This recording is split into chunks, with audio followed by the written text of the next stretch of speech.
time again to make some new tool holders for the French Cleat wall. I think there's still some space left to add some more things. Most of the useful area is getting pretty full. The upper part, the hard to reach parts, are going to be used to hold shelves or cupboards that can hold stuff that doesn't get used as often. But for today, I'm going to get a few more commonly used items onto the wall. And stay tuned until the end for a little bonus one. I bought a new palm router a couple of weeks ago, and I have had a chance to use it a few times now. And after getting used to it a little more, I'll give my thoughts and opinions on it, so that anyone out there in the market for a palm router can use that information in whatever way they can. Today though, I'm going to add it to the cleat wall. This one, and all the other ones in today's video, are going to be made from scraps that I have laying around the shop. This is the pile of scraps that I'm going to use for the palm router holder.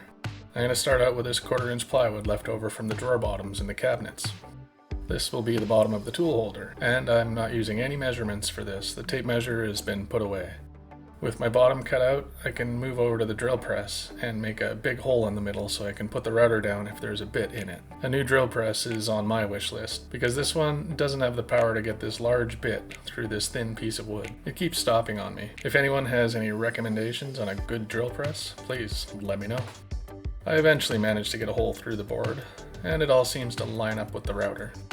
Now for the sides. For these, I based the width off the bottom that I'd already cut, and just held them beside the router to get a rough height. There's also a back piece that uses the same wood, so I'll do that at the same time as these. To cut all 3 of these to width, I'm going to use the table saw.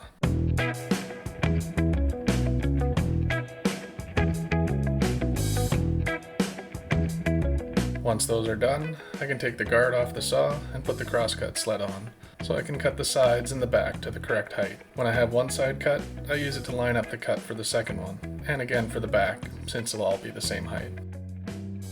I wanted to round the top corners off a bit, and the closest thing to me that's round is this sanding disc, so I'll use it to make some marks. Now I can just take it over to the bandsaw and trim it close to the line. I only need to be close to the line because I can use the belt sander to get it right down to the line. The belt sander is still new to me, and if you're not careful, it can yank the material right out of your hands pretty quick. My old sander was this style, and with the rotation of the wheel, it can't take the material out of your hand since it's pushing it down towards the table. But the new one is a lot different. I quickly learned that you want to have your material moving in this direction, and not to let the flat surface contact all at once, or it can be tossed across the shop. The sander does have this thing that can be added or removed as needed. This gives you something to rest your workpiece against if you want to sand something flat. No one was hurt during the making of this video, and nothing was broken. And when I finally had those corners rounded off, I started work on the front of the holder. This is just a small piece that'll keep the router from sliding out if it's bumped or something. The wood I use for this part is some of the reclaimed wood from the barn. I still have tons of this stuff left. The front piece is going to have a little bit of a round over along the top, just to make it look a little better. This is a pretty small piece of wood, so it's slow and careful through the router table. I have all the pieces that I need now, and I could start assembly, but sometimes I like to add a little extra to these tool holders. And I do have a laser etcher just sitting around waiting to be used. On the front piece, I'll etch in a label, just in case anyone besides me needs to know where the tool goes. It's not likely to ever happen, but having a laser etcher is kind of like having a label maker. You tend to want to label everything, whether it needs it or not. Now onto the sides. I'm just going to add a little bit of artwork to them, just because I like it.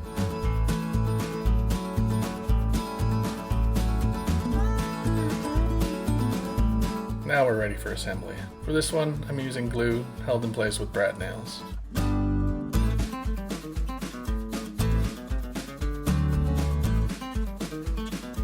And that's done. It can now go up on the wall with the rest. Now I need a place to put this box of gloves for easy access. Again, this one's all from scraps, and some of the scraps are the scraps from the palm router holder I just built.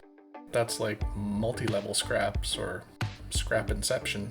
Either way, it's a good use of lumber. I try not to waste too much lumber since the prices are so high right now.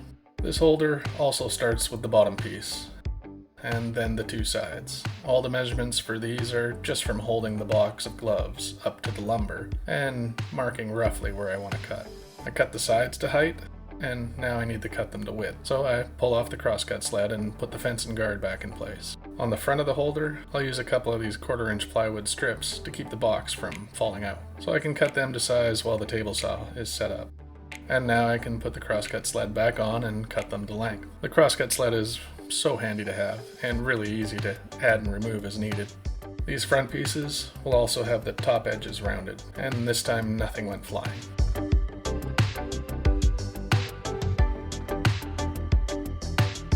Once again, I'm using the laser label maker to spell out the obvious, because why not? And the best part about this label is that it's not even correct. The back piece for this one is another bit of that reclaimed lumber, and this one was already the perfect size and didn't need to be cut at all. So now it can all be assembled.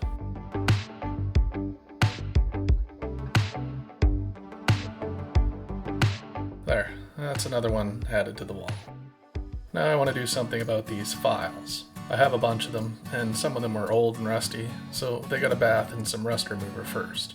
I have 3 handles for the various different files, so I want to hang those on pegs and have all the files set into holes and standing upright.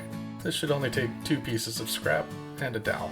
The back is already a good size, so I'll use it to make a mark on the bottom and then cut the bottom on the crosscut sled.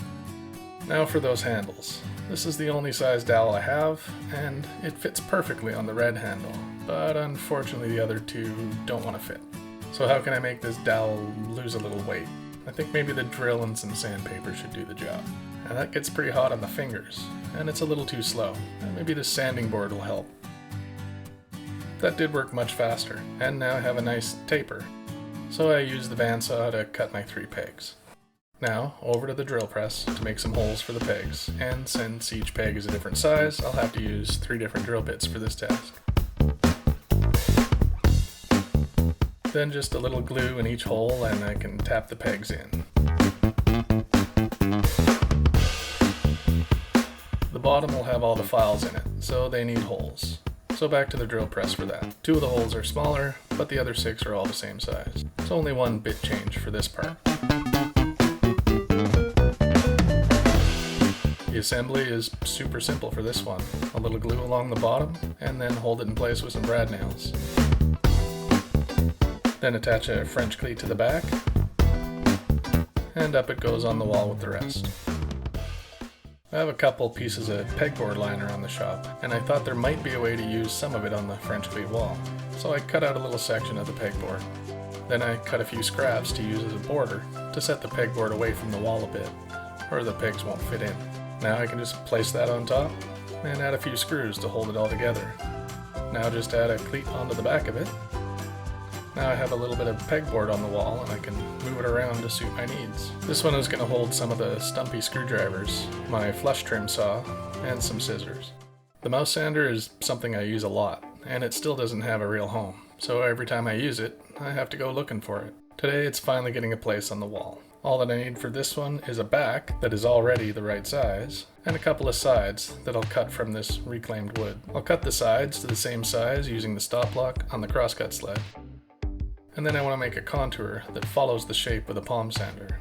I want the contour to match on both sides exactly, so I'm going to use some double-sided tape to hold them together while I cut them with the bandsaw. Once they're cut close to my line, I can take them over to the sander and clean them up a bit.